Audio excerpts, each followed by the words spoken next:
Hello my dear students, welcome back to another video. बच्चों, आज हम करेंगे 6th स्टैंडर्ड का मैथ्स चैप्टर 5 डेसिमल फ्रैक्शंस का प्रैक्टिस सेट 15।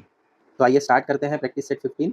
फर्स्ट क्वेश्चन आपको दिया है, right the proper number in the empty boxes. देखो, इससे पहले वाला प्रैक्टिस सेट भी हमने देखा, उसमें आपको 10, 100, 1000, 100 इस वाले फॉर्म में आपको डिनोमिनेटर हमेशा मिलेगा। अगर डिनोमिनेटर आपको 100 इस वाले फॉर्म में मिल जाए तो आपका काम ईजी हो जाएगा।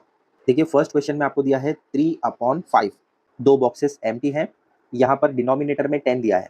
अब मुझे बताओ 5 को किस नंबर से या किस डिजिट से मल्टीप्लाई करेंगे तो आपको 10 मिलता है। यहाँ पर 5 को जब आप 2 से मल्टीप्लाई करते हैं तब आपको मिलता है 10। अगर यहाँ पर मैंने 2 से मल्टीप्लाई किया डिनोमिनेटर में, तो अपसाइड में भी मुझे 2 से ही मल्टीप्लाई करना पड़ेगा। यहाँ पर 5 2 ज़ा 10 हो गया, अपसाइड में हो जाएगा 3 2 ज़ा 6। डिनोमिनेटर में एक जीरो है तो हम क्या करेंगे, अपसाइड में है 6, 6 के बाद एक पॉइंट लगा देंगे और स्टार्ट में आ जाएगा 0, तो यहाँ पर आ गया 0.6, ये आपका आंसर रहेगा। ठीक है, नेक्स्ट क्वेश्चन। अब देखो 25/8, यहाँ पर ऑलरेडी आपको बता दिया गया है कि 8 को 125 से इन्होंने मल्टीप्लाई किया है, तो यहाँ पर तो हमारा काम ईजी हो गया। जब डिनोमिनेटर में 125 से किया है मल्टीप्लाई, तो न्यूमरेटर में भी 125 से ही मल्टीप्लाई करना होगा। देखो, हमेशा यहाँ पर आपको 100 वाले फॉर्म में मिलेगा, तो 8 को 125 से मल्टीप्लाई करेंगे तो आपको मिलता है 1000, और 25 को 125 से अगर आप मल्टीप्लाई करते हैं तो बिगर नंबर मिलेगा। यहाँ पर मैं आपको बता देता हूँ, 3125। ठीक है, डिनोमिनेटर में आपके पास 3 जीरो हैं, तो आप साइड में आप क्या करेंगे, जो भी नंबर आपको दिया गया है उसको एज इट इज लिख दो। यहाँ पर हमने लिखा 3125, नीचे 3 जीरो हैं तो 3 डिजिट के बाद पॉइंट लगा दो, 1 2 3, तो यहाँ पर आ गया 3 डिजिट के बाद एक पॉइंट। समझा? कुछ क्वेश्चंस आप खुद से सॉल्व करोगे तो आपको और इजीली समझ आ जाएंगे। थर्ड क्वेश्चन में देखो 21/2 दिया है, तो अब यहाँ तो इजी हो गया। डिनोमिनेटर में 10 यहाँ पर दिया गया है, तो 2 को किस नंबर से हम मल्टीप्लाई करेंगे तो हमें 10 मिलता है। 5 से मल्टीप्लाई करेंगे 2 को तो हमें मिलता है 10, 2 5 ज़ा 10। अब डिनोमिनेटर में 5 से किया है तो न्यूमरेटर में भी 5 से ही मल्टीप्लाई करना पड़ेगा, तो 21 5 ज़ा कितना होता है, 105। ठीक है, अब अप साइड में आपको 105 दिया है, तो उसको एज इट इज ऐसे ही लिख दो। नीचे कितने जीरो हैं, 10, तो एक डिजिट के बाद यहाँ पर हम पॉइंट लगा सकते हैं। आंसर आपको मिलेगा 10.5। नेक्स्ट है 22/40। अब ये 22/40 को अगर आप 2 के टेबल में डिवाइड करें तो ये इस तरीके से 11/20 मिल सकता है। देखो 2 1 ज़ा 2, 2 1 ज़ा 2, तो यहाँ पर 11 आ गया, 2 2 ज़ा 4 और 0 का 0, तो 11/20 इस तरीके से भी आप डिवाइड करके कर सकते हैं। फिर नेक्स्ट स्टेप में यहाँ पर आपको ऑलरेडी बता दिया गया कि 20 को 5 से मल्टीप्लाई किया गया है, तो अगर डिनोमिनेटर में 5 है तो न्यूमरेटर में भी 5 आ जाएगा। 11 को अगर 5 से मल्टीप्लाई करेंगे तो आपको क्या मिलता है, 11 5 ज़ा 55। ठीक है, नीचे क्योंकि 2 जीरो हैं तो हम क्या करेंगे, पहले तो 55 को ऐसे ही लिख दो। अब यहाँ पर 2 डिजिट के बाद हमें पॉइंट लगाना है, तो यहाँ पर 55 में 1 2 2 डिजिट हो गया, आपने पॉइंट लगा दिया। अब इसके पहले हम 0 पुट कर सकते हैं, तो ये आ जाएगा आपका 0.55 आंसर। समझा?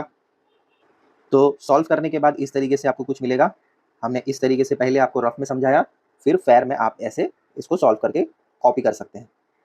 ये बात हमेशा ध्यान में रखो कि डेसिमल फ्रैक्शन के जो भी आपको क्वेश्चंस मिलेंगे, डिनोमिनेटर में हमेशा 10 यानी 10, 100, 1000 इस वाले फॉर्म में आपको मिलना चाहिए, तो आपका ईजी हो जाएगा सॉल्व करना। अगर डिनोमिनेटर में ये फॉर्म नहीं आता है तो आपको लाना पड़ेगा, वो आगे के कुछ क्वेश्चंस होंगे जिसमें हम आपको समझाएंगे। पहले इसको कॉपी कर लो।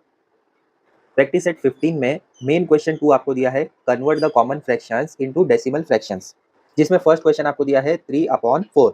अब मैंने आपको इसके पहले वाला जो प्रैक्टिस सेट है, प्रैक्टिस सेट 14, उसमें आपको बताया था कि डाउन में आपको किसी भी तरीके से 100, 10, 10 वाले फॉर्म में आपको लेकर आना है। तो अब यहाँ पर डाउन में देखो 4 दिया है, तो 4 को मैं ऐसा क्या करूँ, किस नंबर से मल्टीप्लाई करूँ कि मुझे 100, 1000 इस वाली रेंज में मुझे मिल जाए। तो 4 के टेबल में अगर आप चेक करते हैं, 4 1 ज़ा 4, 4 2 ज़ा 8, ऐसे अगर आप आगे तक जाएंगे तो 4 10 ज़ा 40 आता है, और आगे जाएंगे 4 20 ज़ा 80 होगा, और आगे जाएंगे तो 425 यानी 4 को 25 से मल्टीप्लाई करेंगे तो आपको यहाँ पर 100 मिलेगा। ठीक है, क्योंकि अब यहाँ पर मैंने डाउन में 25 से मल्टीप्लाई किया तो अप साइड भी मुझे 25 से मल्टीप्लाई करना पड़ेगा। ये रूल है, जो भी आप डिनोमिनेटर में नंबर से मल्टीप्लिकेशन करेंगे अप साइड में भी आपको उसी नंबर से मल्टीप्लाई करना पड़ेगा। तो यहाँ पर 4 को 25 से मल्टीप्लाई करेंगे तो हमें 100 मिलता है, 3 को 25 से मल्टीप्लाई करेंगे तो यहाँ पर आपको 75 मिलता है। क्वेश्चन में आपको पूछ रहे हैं कि कॉमन फ्रैक्शन को डेसिमल फ्रैक्शन में कन्वर्ट करो। अब इसको डेसिमल फ्रैक्शन में कैसे कन्वर्ट करेंगे, इससे पहले तक हमने सभी क्वेश्चन ऐसे सॉल्व किए हैं, नीचे अगर 2 ज़ीरोज़ हैं तो अप साइड में हमें 2 डिजिट के बाद पॉइंट लगाना पड़ेगा। ऑलरेडी अप साइड में 2 डिजिट दिए हैं तो 1 2 यहाँ पर आ जाएगा पॉइंट और पहले आ जाएगा 0। तो ये आपका आ गया आंसर 0.75। आया समझ में कैसे किया? सेकंड वाले क्वेश्चन में आपको दिया है 4/5। तो इसको भी सॉल्व करने के लिए हम क्या करेंगे, पहले 4/5 ऐसे लिख देंगे। डाउन साइड में मुझे 10, 100 इस वाले फॉर्म में लाना है। तो 5 को किस नंबर से मैं मल्टीप्लाई करूँ कि मुझे यहाँ पर या तो 10, 100, 1000 ऐसे आ जाए। 5 को अगर मैं 2 से मल्टीप्लाई करता हूँ तो यहाँ पर मुझे 10 मिल सकता है। नीचे अगर मैंने 2 से मल्टीप्लाई किया तो यहाँ पर अप साइड में भी 2 से मल्टीप्लाई करना पड़ेगा। तो 4 2 ज़ा यहाँ पर आ जाएगा 8, 5 2 ज़ा आ जाएगा 10। सॉल्व करो तो यहाँ पर क्या है, नीचे एक ज़ीरो है तो अप साइड में मुझे एक डिजिट के बाद पॉइंट लगाना पड़ेगा। तो ये आपका आंसर बन जाएगा 0.8। थर्ड क्वेश्चन में आपको दिया है 9/8।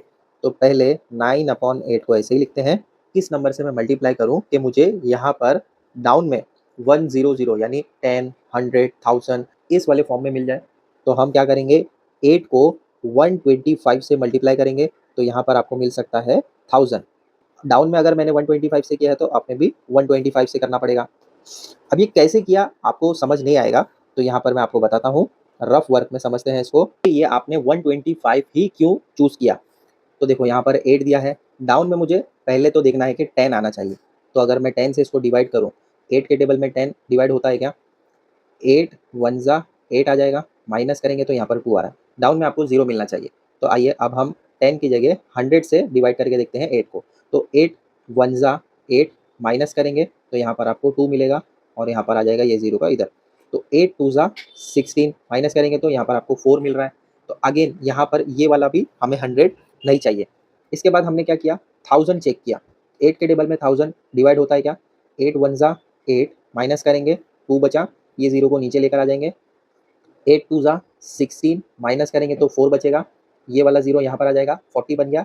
8 5 ज़ा 40 माइनस करेंगे तो यहाँ पर देखो 0 0 मिल रहा है। जबकि फर्स्ट वाले में आपको रिमाइंडर 2 मिल रहा था, सेकंड वाले में 4 मिल रहा था और थर्ड वाले में यानी 1000 में आपको 0 0 मिला। तो हम कह सकते हैं कि 8000 को पूरी तरीके से डिवाइड कर रहा है तो हमें आंसर क्या मिल रहा है, 125।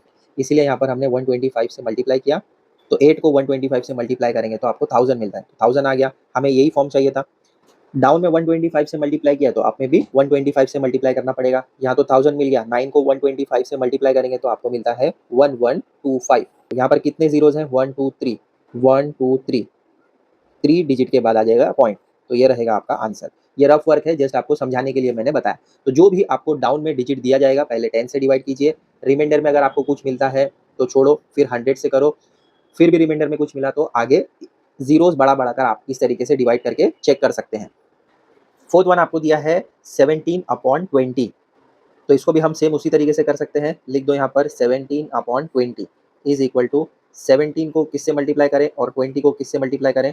देखो डाउन में जो भी आपको नंबर दिया जाता है उसको आप उसके टेबल से पहले 10 तक देख लो। जैसे कि यहाँ पर आपको 20 दिया है तो 20 1 ज़ा 20, 20 2 ज़ा 40, 3 ज़ा 60, फिर 80, फिर आएगा 100। 20 को 5 से मल्टीप्लाई करते हैं तो आपको मिलता है 100 और 17 को 5 से मल्टीप्लाई करेंगे तो आपको मिलता है 85। तो आंसर क्या आएगा, 2 ज़ीरोज़ डाउन में दिए गए हैं तो अप साइड में 2 के बाद एक पॉइंट लगाना पड़ेगा और यहाँ पर आ जाएगा 0। तो 0.85 आपका रहेगा आंसर। ठीक है। फिफ्थ वन आपको दिया है 36/40। दोनों ही नंबर आपको देखो 4 के टेबल में डिवाइड हो जाएंगे। यहाँ पर अगर आप डिवाइड करते हैं 4 से, 4 10 ज़ा 40 होता है, 4 9 ज़ा होता है 36। ठीक है, ये तो 10 ऐसे ही मिल गया आपको। तो आंसर क्या रहेगा, नीचे एक 0 है तो अप साइड में मुझे एक डिजिट के बाद पॉइंट लगाना पड़ेगा तो 0.9 मिलेगा आपको यहाँ पर। तो ईजी था। सिक्स्थ वाला आपको दिया है 7/25। आप 25 के टेबल को रीड करते रहो तो आपको देखो 10 100 1000 वाली रेंज में कोई नंबर मिलता है क्या? 25 को अगर आप 4 से मल्टीप्लाई करते हैं यानी 25 4 ज़ा देखेंगे तो आपको मिलेगा 100। नीचे 4 से मल्टीप्लाई किया तो आपने भी 4 से मल्टीप्लाई करना पड़ेगा। 7 4 ज़ा होता है 28। सॉल्व कैसे करेंगे इसको, यहाँ पर 2 ज़ीरोज़ हैं तो अप साइड में 2 डिजिट के बाद पॉइंट लगाना पड़ेगा 1 2। यहाँ पर आ गया पॉइंट, पहले आ जाएगा 0। तो 0.28 आपका आंसर रहेगा।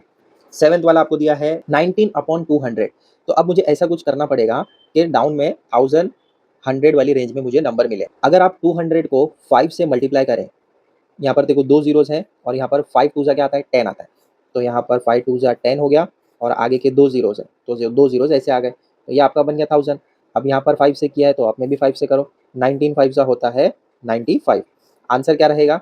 1 2 3, 3 डिजिट के बाद हमें पॉइंट लगाना है। तो क्या करेंगे हम, यहाँ पर तो 9 5 2 डिजिट है, तो यहाँ पर हमें एक 0 पुट करना पड़ेगा। 1 2 3 डिजिट हो गए, अब हमें पॉइंट लगाना है और फिर 0, है ना? 1 2 3, 3 ज़ीरोज़ थे, तो 1 2 3 डिजिट के बाद हमने पॉइंट लगा दिया। ये आ गया आपका आंसर। मेन क्वेश्चन थर्ड आपको दिया है, convert the decimal fractions into common fractions. इसके पहले आपको क्या दिया था? कॉमन फ्रैक्शन दिया था, डेसिमल फ्रैक्शन में कन्वर्ट करना था। यहाँ पर आपको डेसिमल फ्रैक्शन दिया है, कॉमन फ्रैक्शन में कन्वर्ट करना है। कॉमन फ्रैक्शन क्या है? समथिंग अपॉन समथिंग, है ना? तो यहाँ पर 27.5, पॉइंट कितने डिजिट के बाद है? एक डिजिट के बाद। तो हम क्या करेंगे, यहाँ पर 27 5 पॉइंट हटा देंगे, कितने के बाद है पॉइंट? एक डिजिट के बाद, तो डाउन में आ जाएगा 10। समझा? यही रहेगा आपका आंसर। सेकंड क्वेश्चन आपको दिया है 0.007, पॉइंट के बाद कितने डिजिट हैं? 1 2 3, तो डाउन में हम 1 2 3 ज़ीरोज़ लगा देंगे, 1000 आ गया, और अप साइड में आ जाएगा सिंगल 7, है ना? 0 0 का तो कोई वैल्यू नहीं होता है, तो हम क्या करेंगे, डायरेक्टली 7 लिखेंगे, और कितने डिजिट हैं? 1 2 3, तो यहाँ पर 3 ज़ीरोज़ लगा देंगे। यही रहेगा आपका आंसर। थर्ड क्वेश्चन में आपको दिया है 90.8, पॉइंट के बाद कितने डिजिट हैं? 1, तो यहाँ पर 1 0 आ जाएगा, और अप साइड में आ जाएगा 908। यही रहेगा आपका आंसर। फोर्थ वाला क्वेश्चन आपको दिया है 39.15, तो कैसे करेंगे? पॉइंट के बाद कितने डिजिट हैं? 1 2, तो 2 ज़ीरोज़ आ गए, अप साइड में क्या करना है? पूरा पॉइंट हटाकर डायरेक्टली 3915 लिखना है। यही रहेगा आपका आंसर। फिफ्थ में आपको दिया है 3.12, कितने हैं? 1 2, 2 डिजिट के बाद पॉइंट है, तो 2 ज़ीरोज़ लगा दिया, अप साइड में आ जाएगा 312।